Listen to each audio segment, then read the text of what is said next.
ওবায়দুল কাদের বলেন আর অমুক বলেন তমুক বলেন, নেতা কর্মীর কাছ থেকে টাকা পয়সা নিয়ে হেরা আবার মুস মারবো।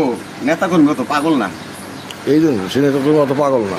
আওয়ামী লীগের নেতা কর্মী যারা আছে, নেতা বাদ দেন, আপনি কর্মী যারা আছে তারা অতটা পাগল না। অত পাগল না। হ্যাঁ, আপনি হিসাব করেন যে এমনও আওয়ামী লীগের কর্মী আছে, ওই যে আগে প্রথম আপনি একটা গান গাইছেন যে বহুত নেতাকর্মী এখন বর্তমানে অনেক কষ্টে আছে, অনেক কিছু ছাপা দেশের মধ্যে অবশ্যই, এটা আমার নিজের চোখে দেখা। আমার মনে করেন যে পরিচিতর মধ্যে অনেক খুবই কষ্ট আছে, খুব কষ্ট আছে, অনেক কিছু সাফার করতেছে। এখন এই নেতার কাছে, এই কর্মীর কাছে যদি কোনো নেতা কয় যে তুই আমার 500 টাকা দে, ওরা কোথেকে টাকা দেবে?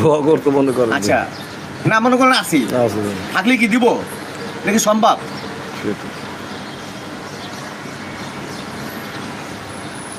আমার জীবনে আমি যে কদিন